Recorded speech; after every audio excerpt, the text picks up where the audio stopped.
thanks guys for showing up. This is Cosplay 101 and for Fiesta Equestria, and it's going to be pony-centric Cosplay 101. So this is going to be focusing on cosplay that you would do related to characters from My Little Pony. Okay, so I see a couple people are already pretty familiar with cosplay, and so this panel may or may not include stuff that is actually helpful to you, but it may as well. Has anybody never cosplayed before? I didn't cosplay before. Does anybody consider themselves a good cosplayer? Okay, so that's pretty cool. My name is Faux Cosplay, and I've done a couple pony cosplays over time, so I've got myself in Spitfire there and Princess Celestia, and I was here last year as Mayor Mare for the cosplay contest, and I will be in cosplay right after this panel. I just got to go get ready. I figured that y'all would rather me focus on this panel and give you helpful tips rather than adjusting my wig and being concerned about my makeup and stuff like that. So that's why I'm not in cosplay right now. But I also have a very helpful assistant here that's dressed up as Sunset Shimmer. Very lovely. So she was gonna be like, thank you for the applause. Look at that, lovely. She'll be available for pictures later. So you guys can grab that if you like. Can you all see my slideshow okay? Okay. So I'm gonna try and remember the outline that I made. So Ken, this is for different types of cosplay related to My Little Pony. There are a couple examples there for, you know, Rainbow Dash in an armored outfit, and then Rarity when she was a fairy. And then there's a couple different examples of interpretations of cosplay related to ponies, because it's very broad. You know, doing My Little Pony, you're taking a character that is not human, and you're interpreting it how you would like, in what way. And there's different ways you can do that. So you can do a straight up human version of that character. And again, that's not a Rarity cosplayer, but I can't remember his name. Or maybe he is a Rarity. Fancy Pants, maybe? Yeah. Okay. Lucif? But again, so, I mean, it's not just for girls, it's for guys. Almost all of my pictures here are of girls, though, so I do apologize that I didn't pick out a lot of pictures of guys in cosplay. But then again, there's also furries. There's like an excellent Rarity furry cosplayer running around right now. It looked amazing. And then there's, even if you wanted to, more like an anthro type cosplay you could do where, you know, you could do prosthetics and have hooves. I mean, it's really whatever you want to do with your cosplay. And I mean, don't let anybody tell you, don't do that. That looks stupid. It's what you want to do and what makes you happy when you're cosplaying. So that's the most important part to remember when you're starting this out. If you're going to start and you're not enjoying it, then, you know, I guess that's not really going to be a good cosplay experience for you. So in this panel, the different things we're going to discuss include character representation, expectations of cosplay, so for people that have never done it, what to expect from that, and even people that have done it but don't do it a lot. I cosplay a lot, so when I cosplay throughout the year, I usually do in between 8 to 12 cosplays. So there's a lot of things to consider when you're doing a lot of different costumes, or if you would rather just pick a character that you really enjoy and do that costume a lot. So then there's also buying costumes, because you can buy a costume. You're still a cosplayer. You can go out and buy the things that make you the character you want to be, or you can make your stuff or a combination of those things. I mean, it's going to be fine to do either. I'm going to cover some basic resources, focusing on My Little Pony and things here in Texas. And then also I'll leave it open if we have time for questions and answers. This is an hour-long panel. I kind of wasn't expecting an hour when they gave me my time allotment, so I hope I cover that much time and hopefully don't leave like 45 minutes for questions and answers at the end. So character representation, again, I already said it. We're taking ponies that wear no clothes for the most part, and we're trying to represent those in our cosplay. So what does that mean? And that's the challenge that we face while doing cosplay. So first off, you want to find your inspiration. What exactly made you want to cosplay that character? Is it a character you like? Or was it a character that you saw somebody's representation of that character and you thought, that is cool, I want to make that? Or did you want to make something out of your own imagination? Or did you want to just go with, you know, the minimum that helps you represent that character? So, you know, what is it that makes you want to cosplay? So my main inspiration and references are obvious. You Google search something. You might start off saying, I want to cosplay Princess Celestia. So what am I going to do? Or you may see a picture of Pinkie Pie in her gala, like somebody drew, and you're like, holy crap, that is so cool. I want to cosplay that. Whatever it is that's your inspiration, those sort of things will help you. But Google will help. It'll help you to find your inspiration. It'll also help you find the methods to which you can create that costume. And then I also use DeviantArt a lot. I'm sure there's tons of places that you can find these images. I actually don't browse a lot of pony-specific stuff. I really enjoy My Little Pony, but I enjoy cosplaying. So then I pick a character I want to cosplay, and then I find what I want to do, and that's what I do. But, you know, I don't do a lot of browsing My Little Pony forums. I don't do a lot of going to My Little Pony specific sites. So that may be where you found your inspiration, and that's fine. But I don't have examples because I don't do that a lot. But those are the two that I use mainly. DeviantArt has a huge collection of different types of references. And what I mean by that is that people take these characters and they put them into really creative situations. I really like, I think her name is Yokai Yumi. She did Sailor Moon versions of the main six and the princesses. I thought that was so cool. And I know that people have already cosplayed this. And then again, there's a version of the Anthro ponies in outfits. So they already give you kind of an idea, hey, this is something that character might wear. And it might have been something that you really liked, and that's what you wanted to do. And then again, there might be different versions of the cosplay or the character in a human form, and you say, hey, you know, which one do I want to do? I knew that I wanted to do a Princess Twilight. You know, when I saw Princess Twilight, I hope that's not spoilers. Shouldn't be spoilers anymore, right? Should be good? You'd be surprised at how people I very much apologize if anybody doesn't know what that is. Hi, welcome. This is Cosplay 101. Y'all look like you're pretty familiar cosplay. So when I decided I wanted to do Princess Twilight, I did some, you know, I have my own idea. I thought, oh, yeah, I could do a dress. But the type of cosplay that I really enjoy doing is more armor-based. I like making armor costumes.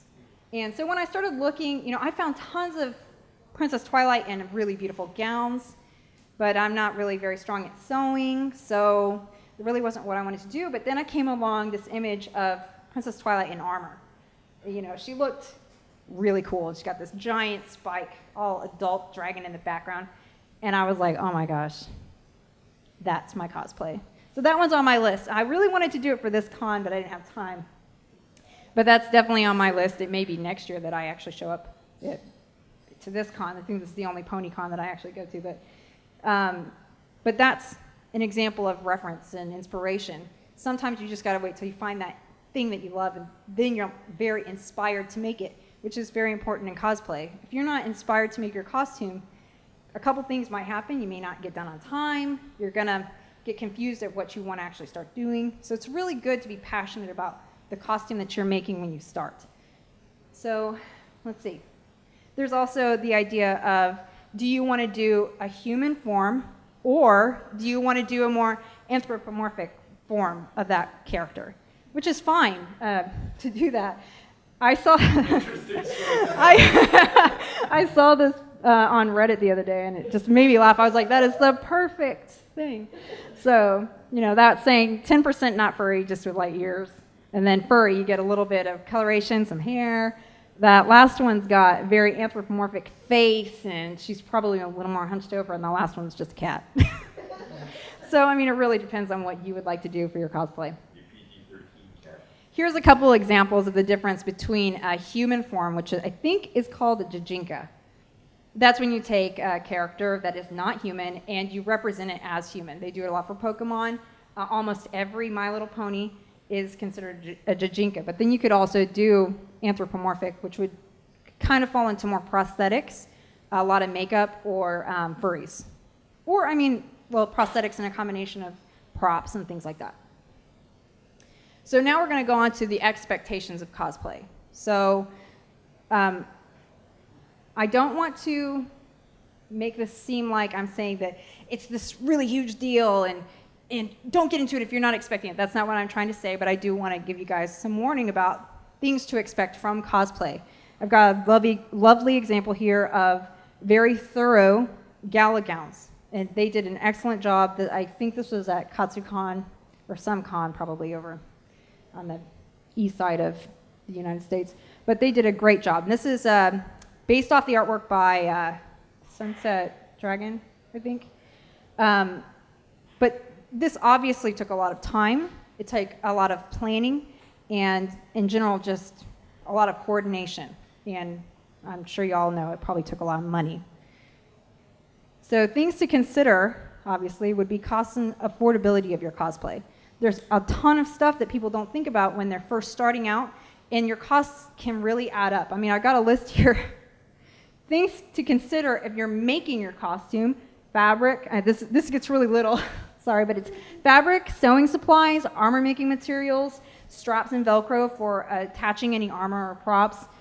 You have to get glue. I spend tons of money on glue, like $50, every couple of months worth of glue. Paints, polishes, cutters, and more cutters. Like, I never have enough knives around the house, razors and stuff like that, to cut through all the materials I use when I make armor. Contacts, wigs, shoes, wig styling supplies, makeup. Makeup is a very important consideration, and I know a lot of people don't like wearing makeup. I hate wearing makeup, but when you see me later today, you'll notice the difference between me just chilling and not in cosplay and me in cosplay. It's much different, and there's a reason for that. I'll explain in a moment. It's actually getting so small I can't even read it myself. I think it's accommodations for if you're going to be going someplace. Oh, accessories, clay, sculpting materials. It just goes on and on. There's a lot of things to consider in general if you want to start cosplaying, and you need to plan for these things. But don't worry, I mean, I'm not talking about that every cosplay has to be expensive, and there is actually a panel. I don't know what time it is, but was it yesterday? Ah, man. Well, I could cover some like cosplay on a budget type things if we have time, but there is a way to do cosplay that is not expensive. And I offered to also do that panel, but that's not what this panel is. This is to prepare you for if you'd like to start cosplaying. Craft foam is very cheap. Yeah. Lots of stuff is cheap, and you're not expecting it, and there's certain ways that you can cut corners and things like that. Whoops.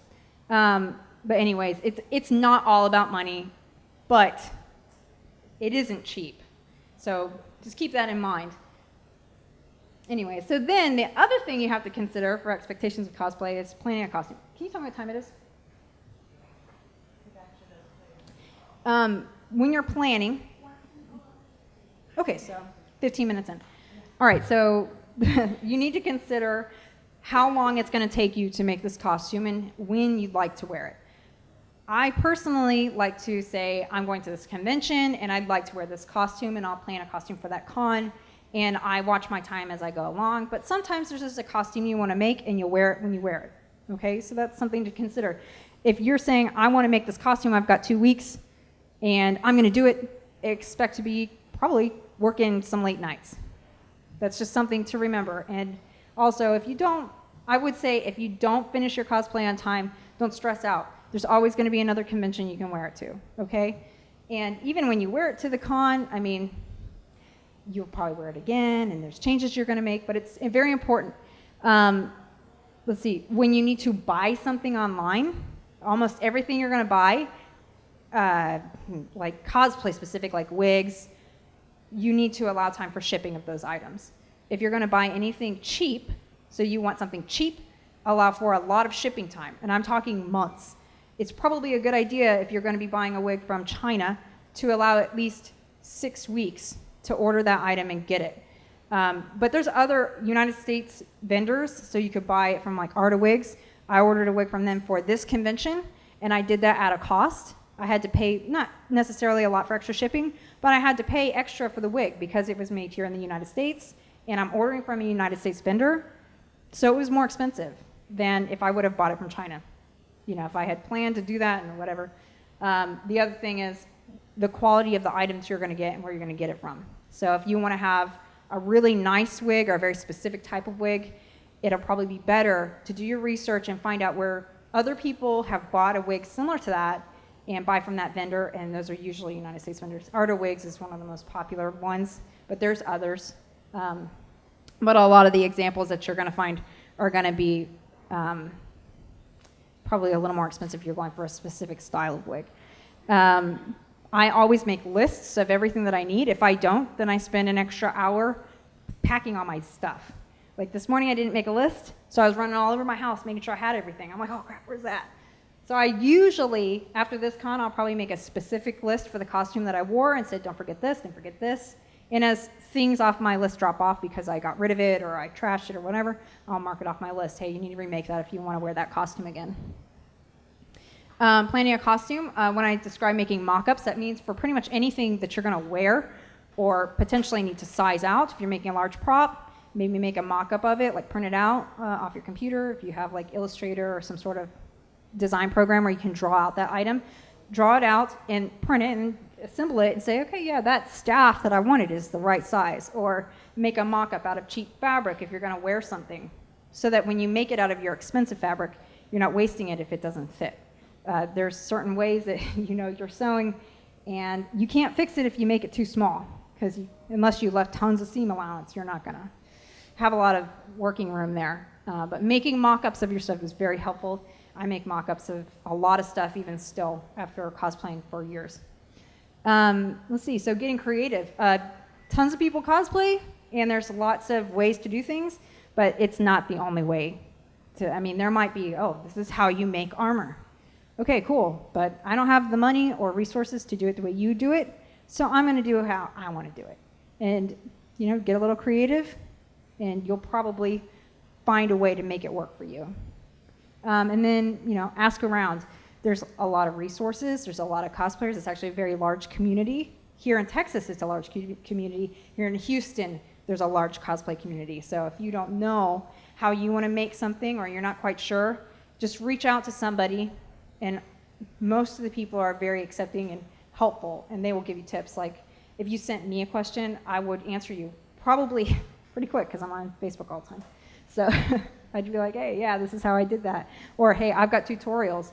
I got a little website. I've got tutorials on it. I get questions a lot about how I make my armor. And I have a little section here talking about armor, so if anybody had questions about that, I can answer questions related to armor for you, and I've got downloadable items and things. But don't be afraid to ask if you have questions. And the other thing is to stay motivated. Finding a cosplay that you really want to do will help you stay motivated. Maybe even doing it with a group. Doing it with a group has its benefits and its downsides, because it's a lot of pressure doing it with a group. You may feel like, oh, that person's done cosplay forever, and their cosplay is going to look so much better than mine, and I'm going to bring the group down. Or I really want to get this done on time. They're doing it at this con, so I've got 3 weeks to finish this thing.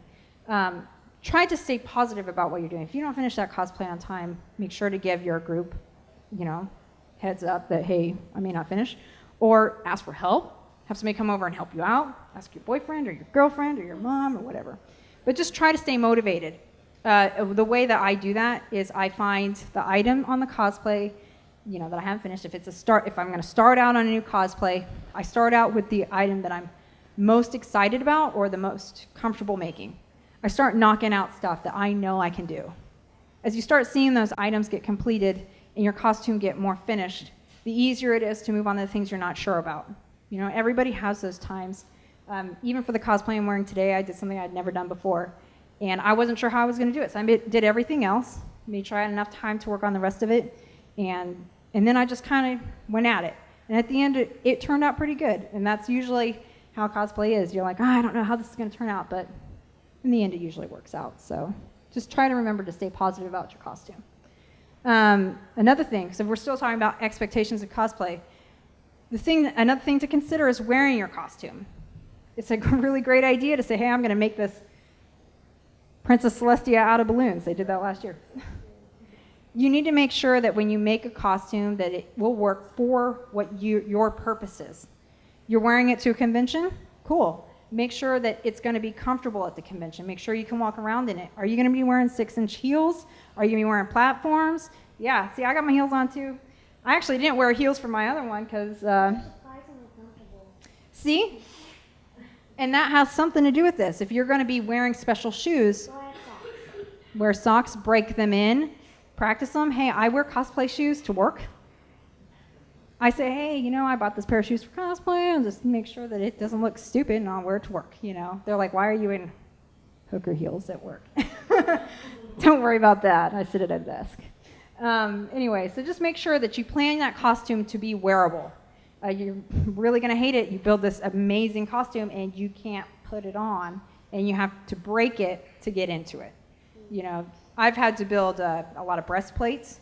So I always plan those in a way like a clamshell or something so that I can actually slip my arms into it. I mean, they look amazing when you start, but then you're like, oh crap, now I have to break it in half just to wear it. Plan those things. It makes it a lot easier on your mental state if you know ahead of time that you're going to do it. You're not freaking out at the end when you can't put it on. Allow time when you're actually getting into costume. If you're planning any type of like photo shoot or meetup or something, plan time getting into your costume. Plan time to put your makeup on. Plan time to travel to wherever it is you need to wear the costume to. And what I'm talking about is like when you put your costume on, you got to walk from your hotel room down to wherever. It's going to take a little bit longer than if you were just wearing tennis shoes. You know, people are going to stop you because you look so good. They're going to want your picture. So make sure to plan for that. You want to make sure that you're taking breaks while you're in your costume. Some people are probably just in here resting because, hey, I'm in a costume and it's hot and I'm tired. Make sure to drink a lot of water. It's really easy to sweat in your costume and you don't realize it. They're almost always hot. I'm never comfortable in a costume. I'm always burning up. So make sure to drink lots of water. We guys already talked about shoes. Consider the weather. We're in Texas. If you're going to be going outside in your costume for a photo shoot, it's going to be hot. You're going to sweat. If you're wearing makeup, it's going to show. Okay, so consider that. And then I almost always now, when I go to a con, I walk around the con before I get ready. And I say, these are the areas that I want to go. Hey, I might want to see this panel. Hey, I might want to see that voice actor. Oops. What the heck? Oh gosh, I'm still on. There we are, right? Yeah. I make sure I know where I want to go ahead of time. And then, let's see. Yeah, so then maybe, you know, do the fun things that you want to do at the con out of costume. You know, go to the vendor room, buy what you'd like to buy or see who you'd like to see, get your autographs, do all that stuff before you get in costume, and then get in costume. And then you can walk around and everyone can see how awesome you are and get your picture and, you know, get your pictures taken with your groups, but plan that stuff. It's a huge headache if you actually had a goal at a con, but you wear a costume the entire time and then you miss out on getting that voice actor's autograph or missing that panel because you didn't get in line on time. Or even standing in line in costume. It feels like a waste. You're like, oh man, I'm standing in line. I spent all this time getting ready, and now I'm just standing in line. Okay, and then the other thing about expectations of cosplay is a lot of people get their cosplay on. They spend a lot of time getting into costume and making their costumes, but then they don't do anything to remember the costume that they made. You may not wear this thing again. So you might want to schedule a photo shoot. I know that might sound kind of pretentious, but it's really nice to have, you know, pictures of your costume after you wear it. So, you know, reach out to somebody, look around for people that have cameras and say, hey, do you mind if I get a picture? Here's my card, or can I get your card or your email? Ask them and get those pictures so you don't forget. There's a lot of networking that you can do. You get your picture of your costume, upload that thing on Facebook. You know, you got your Facebook. Hey, look, everybody, I wore this costume. Tag yourself in other people's pictures of you. Hey, this is me, you know, so that you remember and they remember you. Instagram's another popular one. I actually don't use that one right now, but I know it's really popular. And DeviantArt's a pretty popular place to upload cosplay as well. And then there's also tons of local pony groups. I've actually got one here, but it's probably hard to read, but that's the My Little Pony Cosplay Group of Texas. Has anybody ever heard of that? It's a group on Facebook. It's pretty big. So there's actually a group for people in Texas who cosplay My Little Pony to get together and talk about the cosplay of My Little Pony that they did. So, I mean, there's groups for everything. It's specifically local to cosplay. Some of them are pony related. But that's a good way to stay motivated, to find people who are interested in doing this with you. Lots of stuff. I can't remember how many people are part of that group, but I think it might be like 700 or something. Okay, so that's the expectations. I'm going to move on to a quick section about buying costumes. I don't buy costumes, so I'm not going to be able to give you a ton of information about this, but there's a lot of places where you can purchase costumes online. Etsy is a pretty good place. That'll be a place where people make costumes, and essentially you're buying a commission. They may have already made it, but it's usually handmade stuff made by a person, and you can find a costume that is more unique. eBay, you can find a lot of stuff on eBay. I don't buy my wigs there anymore, but I used to buy almost all my wigs on eBay. CosTrader is new. That's another place where you can find specifically costumes made by other people. Let's see, Easy Cosplay is prefabricated, mass-produced costumes. Polyvore, I found them last night. They had a decent selection of pony accessories and wigs and things like that. And then there's also a decent list of cosplays on Amazon related for pony type stuff. So they're really getting rowdy out there. And then the other thing, if you're trying to buy a costume, of course, you can go out and commission it. This will be something that will cost a little more money, and it depends on what you're asking for. Sometimes it'll be cheap, sometimes it'll be expensive. But again, you can reach out to people on cosplay.com. They have a forum specifically for commissions. Etsy, you can find somebody that on Etsy that does stuff that you like and say, hey, I really like this, but I would like it in this way. You can reach out to people on Etsy. CosTrader is another one for specifically having commissions done. And just reaching out to people in the community. A lot of people do commissions. I actually don't do commissions, but that's just because I'm not very good at saying, hey, yeah, I can look at your body type and be able to make a costume that's going to fit you and it's going to look great. But some people are excellent seamstresses and they would be able to do that. So there's no reason that you couldn't say, hey, I need your help. And I know Rarity's like grabbing Rainbow Dash right here, like, but it's usually a pretty friendly experience. So don't be scared to reach out for commissions. And also, if there's some part of your costume that you feel is really important, it's a prop, maybe you really wanted to have Princess Twilight's tiara, but you don't know how to resin cast gems or something like that, you could reach out to somebody for those type of things. Reach out for the specific things. There's a cosplayer he's a prop maker that I really like that does really excellent work with acrylic, and I don't. And I've tried, and it looked like junk.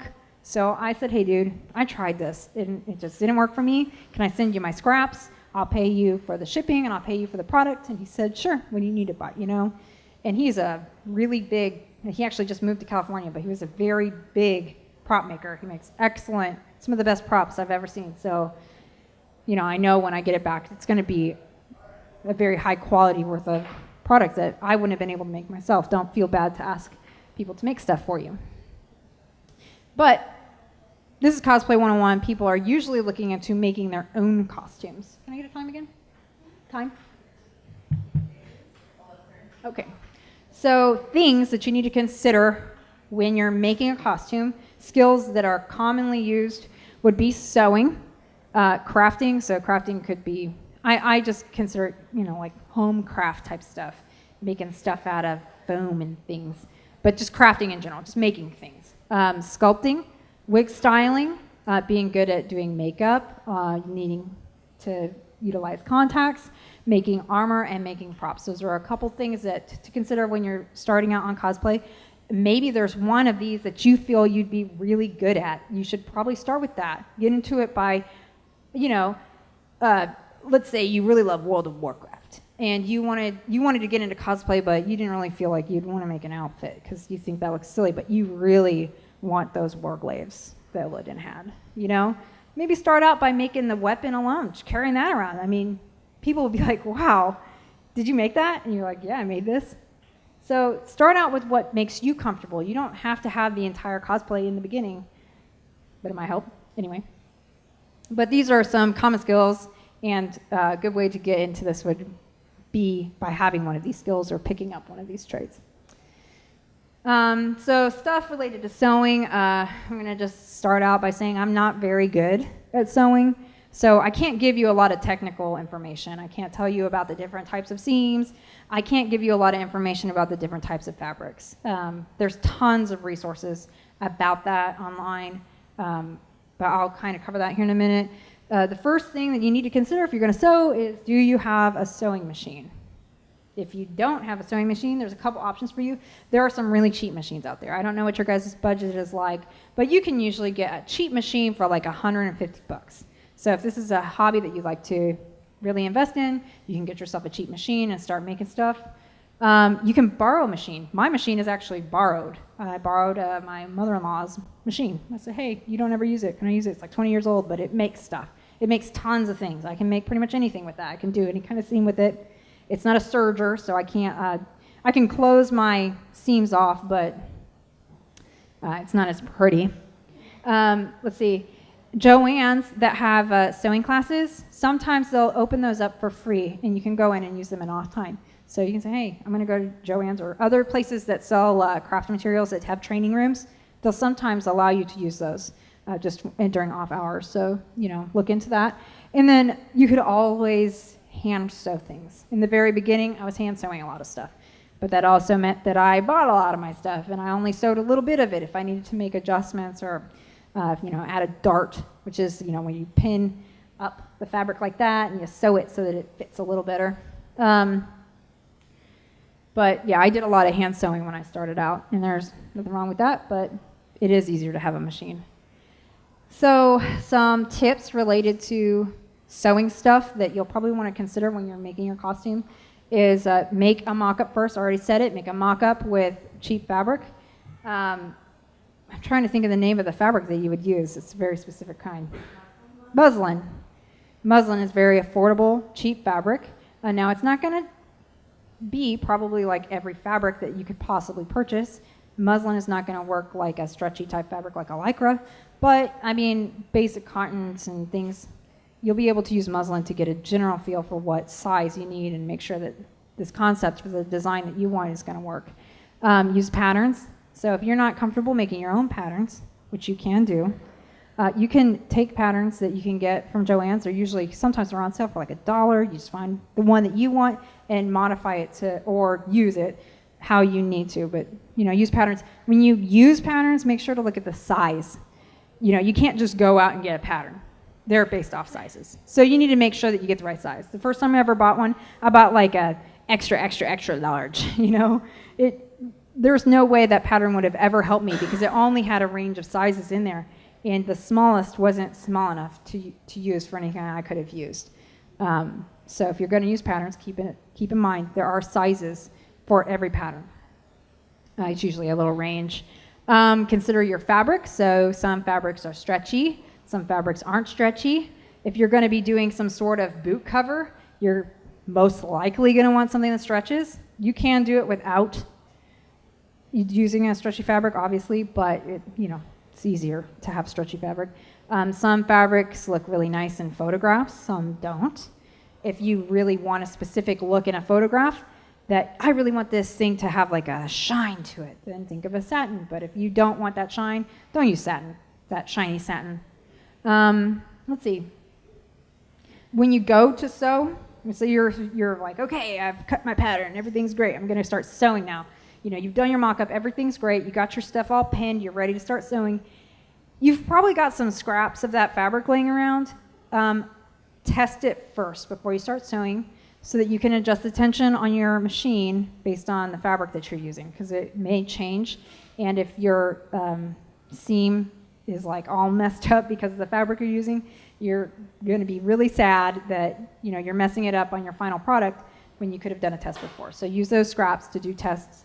And I usually keep a couple around so I can make sure if you oil, and you should oil your machine, make sure to run those scraps through there a couple times so that you don't get oil onto your fabric, that sort of thing. Let's see. And don't forget when you're making something that you need to finish your seams. Some people line their products, or their final product, which means you would make your outer design, and then on the inside you do essentially a repeat of that on the inside with a liner fabric. But you don't have to do that. If you do line your fabric or line your whatever it is you're making, it'll be heavier, it'll be bulkier. There's nothing wrong with doing it. It looks very nice to finish with a liner. But if you don't, make sure to hem your stuff. You want to make sure that you either do some sort of rolled seam and then hem it, or I can't remember the name of it, but where you flip the fabric once and then again and then sew it. When you do that, you'll also want to do a top stitch and iron that thing down because it'll be all bumpy and weird looking. So the next, I think the thing was iron. So don't forget that iron and starch. When you spend a lot of time making a costume, the finishing details are pretty important. So make sure to iron it before you're done. And then if you see any loose threads, trim those off. You might as well, look the best as possible, and trimming a loose thread is very simple. Okay, so I'm going to move on from sewing onto wig styling. So some costumes have really crazy wig expectations. Spitfire is an example. Her hair sticks straight up. Zecora, she has a mohawk. So, if you're going to be portraying a costume like that, you may be considering styling a special wig for that cosplay.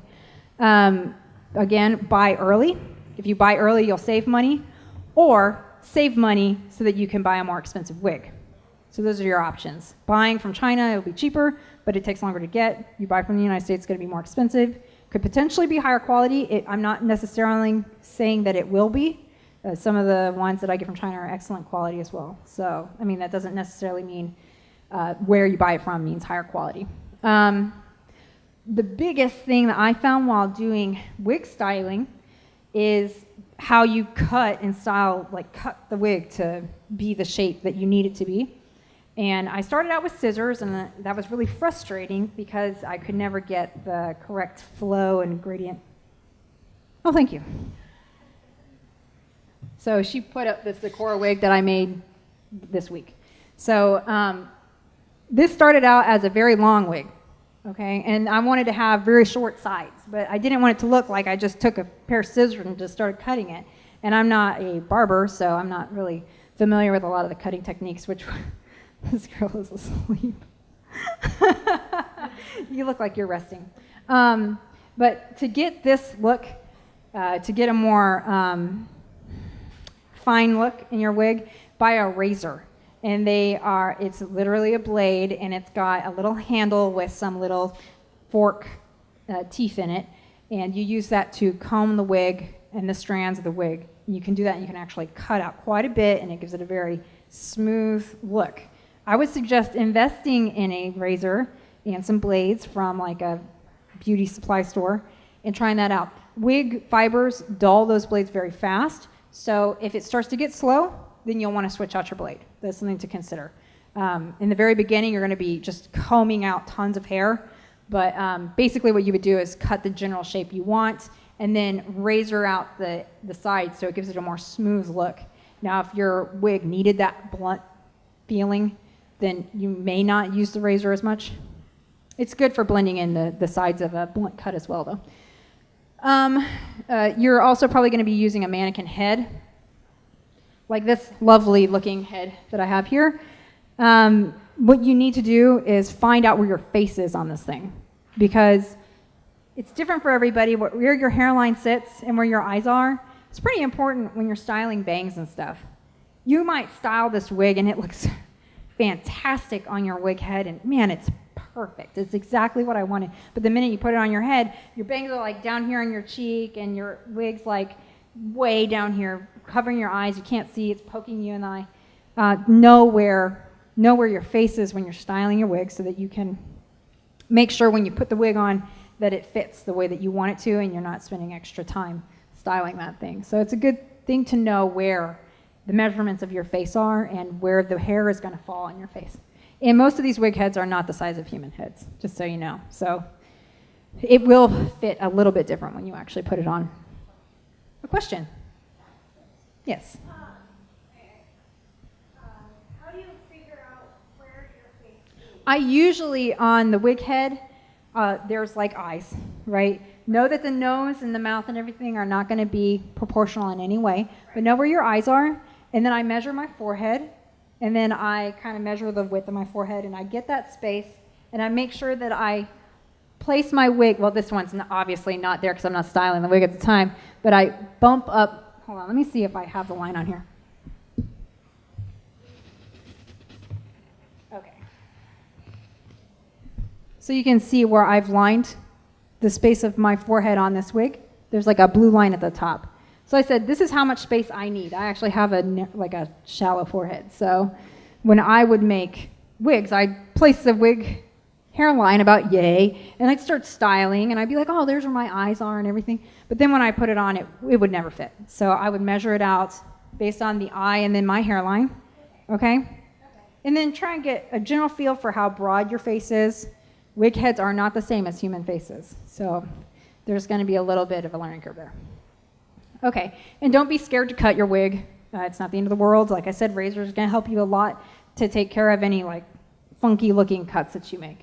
And let's see, the other thing I found is if you're using a heat resistant wig, which most of the ones that you're going to be using for cosplay are heat resistant, you're going to want to have a hair dryer handy. Just so you know, heat resistant wigs, they do not style based on water or hot water. It's not the water that's doing it, it's the heat. You can actually style a wig with a hair, like a curling iron, a heat resistant wig with a curling iron, and what you would do is you would curl it up. You allow those fibers to get very hot. Remove the curling iron and allow the curl to rest and cool. And when it cools, it will retain the curl. So that is how you style a wig. It's the heat and the cooling process on the plastic fibers that actually gives it its shape. This wig didn't really require it that much, but the area that I was using the hair dryer for this wig was actually to dry the glue that I used. So that's another thing to keep in mind, which I don't know. I guess I'm not on that page yet, so I'm going to go ahead and move on to the next one. Oops. Okay. So I'm moving on to bullet point 4, which you guys probably about can't even read it. 3 and 4. Wigs that are made out of plastic don't work very well if you're using regular hairstyling products. Now, you can use something like Got2b hairspray in hairstyling products because those are more glue-based.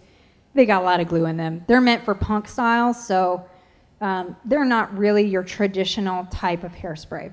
Hairspray, hair wax, hair gel, that sort of stuff doesn't work on plastic wigs because those react with the natural oils in your hair, and that's how you can get the styles in your own hair. But in a plastic wig, where the fibers are all plastic, they don't work that great. So if you want to get a specific form, Got2b hairspray is really good for that. That's what I used just basically on the front part of the bangs, was just Got2b to just kind of get it over there out of the way. But for spikes and styling a wig to do something that's not natural, like a mohawk, and Final Fantasy spikes, or spikes like that you would see on Spitfire's hair or something like that, you're going to want to use glue.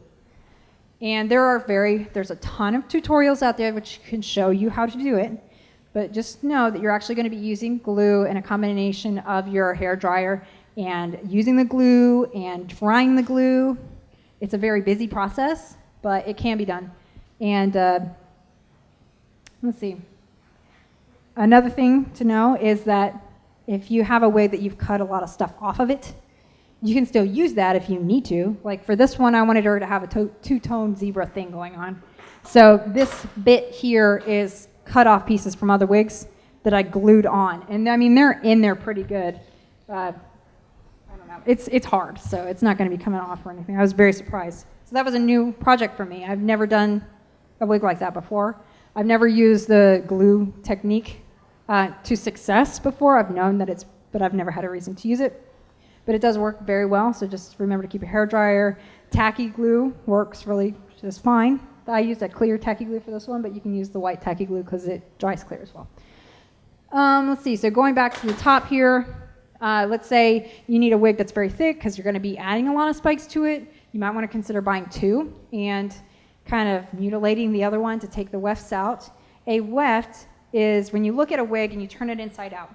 You see the mesh that it's sewn to, and then you'll see lines of hair inside. each line of hair is called a weft, and those can be removed. Okay, so you can take those out, and then you can sew them into another wig by separating out the hair and sewing it into where the wefts go. Just know that you can do that. You can use a sewing machine to do that. You can use hot glue to do that.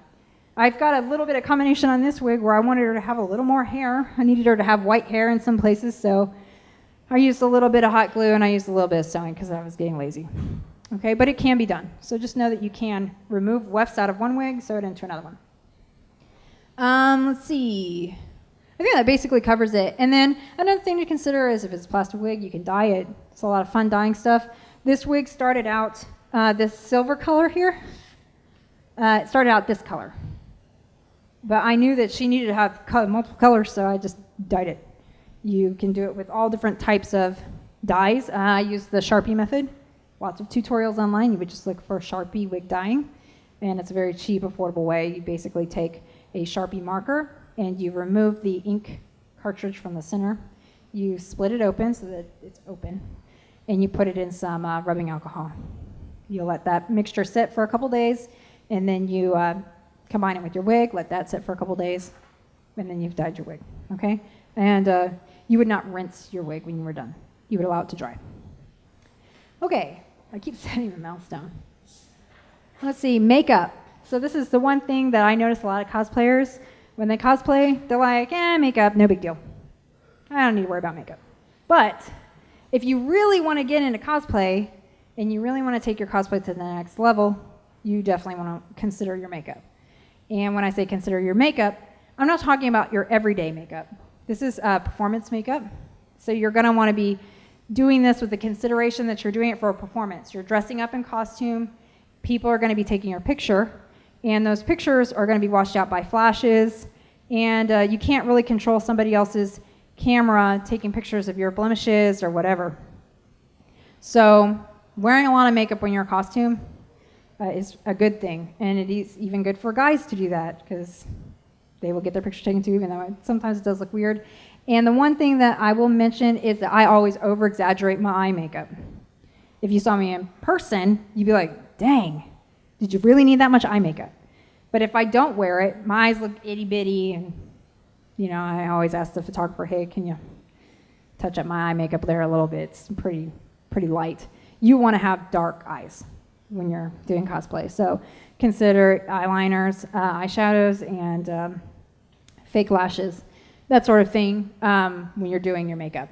And then let's say pony cosplay, I don't really see it a lot. But if you wanted to portray your character's skin color, you can go by theater makeups, which have the different tones. You can combine those with eyeshadows or other makeups to get more gradient effects, like for your cheeks, like blush and things like that. But if you're going to do that, there's different types. And the easiest type to apply is a cream. It comes in a little palette. You just get one of those soft sponge appliers. But you put it on, it looks great. It's very similar to a foundation. But you need to seal that with a powder. If you don't, it's going to run and it's going to come off. It's going to smudge. So just remember, if you venture into doing something with a different color skin, or if you're going to be using theater makeup as your base makeup because it covers a lot of blemishes, then remember to use a sealant. Otherwise, it's just going to bleed off of you. The cool thing about theater makeup is it's meant for the stage. So you got these high beam lights on you.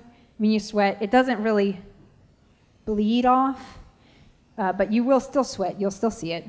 So maybe have some blot things to keep around. Makeup does make your cosplay very hot, though. I don't wear makeup very often, so when I am in cosplay, that's one thing that I'm very conscious, I'm very aware of all the makeup I'm wearing. Like, dang, it's a lot of makeup. I'm always touching it up and stuff. That's why I'm not in costume right now, because I would be very distracted. Okay, so we'll move on to contacts. I don't know if anybody here does anybody here wear contacts but not glasses? Has anybody ever considered wearing contacts for cosplay? So there's a... I normally wear glasses, but I thought the Yeah. flash would mess up. When I started cosplaying, I don't have glasses. and I wanting to wear contacts is a very scary thing for me. So, but it was something that I learned. It wasn't nearly as hard as I thought. And there's plenty of cosmetic contacts now. And what I would suggest for contacts in cosplay are called circle lenses. They're more exaggerated and large than your normal pupil, so they'll make your eyes look a little bigger. You can use your makeup to contour your eye a bit more so that your eyes look bigger and they look more cartoon or more fantastical. And they come in a variety of colors and styles. But there's always the consideration of if you do wear glasses, you'll have to get special prescription. Some of the cosmetic contacts do also have prescriptions, so you can do that. Oh, who's on there? Is that you? Oh, thank you. Yeah, so consider your prescription, and always remember that you'll need to store those contacts when you're done wearing your costume, and how you'll do that. Today I found out that the contacts I wanted to wear today were dried out because the case that I had them in was not very good. So you want to keep an eye on your contacts if you don't have them in a clear lens to make sure that they have enough solution so that your contacts don't dry out. And they are perishable, so they don't last that long. I mean, they last, but you don't want to have contacts for 5 years. These type, well, any contacts, I would think, because they're perishable. You need to get rid of those and get new ones. Otherwise, you risk damaging your eyes. So I'm going to cover a little bit here about props. I think we're getting close to the end here, but I've got 5 minutes left. Oh, gosh. Okay, sorry, guys. So I'm going to cover props a little bit. That includes armor and weapons. My Little Pony doesn't have a lot of props. Doesn't have a lot of armor, but it does have some armor, and depending on the character and how you want to represent that character, it could definitely have armor. So there's different ways that you can do that. Paper mache is one way. Paper mache is time-consuming to make, and I prefer to not use it because it's very hard to finish. And when I say finish, I mean paint and make it look like you're not, covered in little strips of paper. Another very popular armor making material is called Warbler. It's very famous right now. It's used for a lot of gaming and anime costumes. It's very easy to use. It can be very expensive, but it's a thermoplastic, so you heat it up, and when it cools, it holds the shape that you used. And there's a lot of tutorials on combining that with craft foam to give you a very sturdy product. Wonderflex is similar to that, but the difference here, I have not used Warbler, so I can't give a very good example, but I've used Wonderflex. Wonderflex is similar, but it has like a mesh in the background, so it can't do as much as Warbler can. And I think Wonderflex is more expensive than Warbler. So I would suggest if you're starting out on armor and you want to try Warbler or Wonderflex, you're looking into both, I would try Warbler. It's got many, many more options out there for examples and tutorials.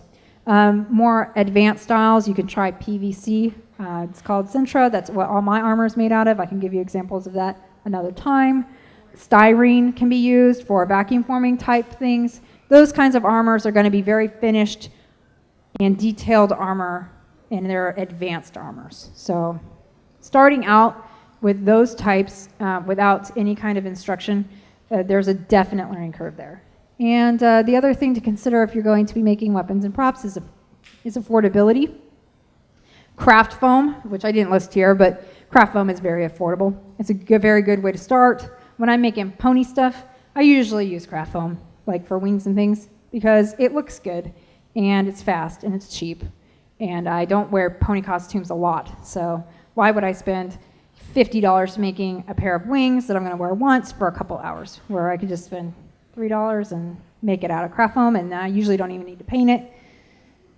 Okay, so I didn't want to cover props that much because there really aren't that many props, and I'm doing a panel tomorrow called Making Pony Props, such as ears, wings, horns, and cutie marks, so I can cover that then. But for cosplay instructions, you can go to things like cosplaytutorial.com. That is a huge site of just tutorials found online. They don't write all of theirs, they reference other people. I'm referenced in there for Sintra or PVC. The rpf.com is a prop making forum, and it's very professional prop making forum, but they have a ton of information there, and it's really cool to see some of the stuff they come up with. cosplaysupplies.com is a good place to start when you don't know what you're making and you need to find out what the costs are. You can go there. I don't buy from cosplay.com very much, but it's a good place. It's a good resource, and they have a lot of tutorials, and they have a blog.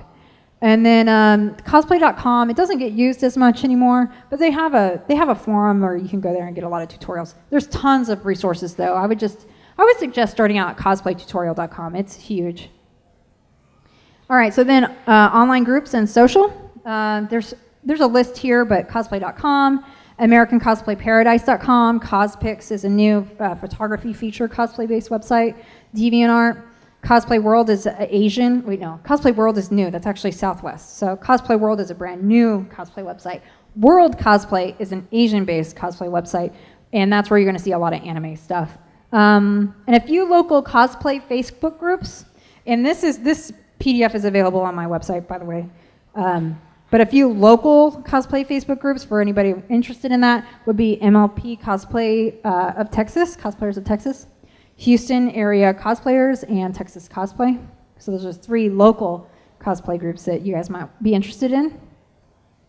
And there's my credits, so the cosplayers that I listed here. So if you're interested in any of the images you saw, you can go check those out. And I've got a minute. Your website. My website, I don't have my cards. I couldn't find them this morning. So my website is foayasha.com. foayasha.com. foayasha.com. And my Facebook is FOA Cosplay, so FOA Cosplay. So you can find me there and ask me any questions if you have any. So I can open this up for like a minute if you have any additional questions. But I appreciate your time, so thank you very much for coming.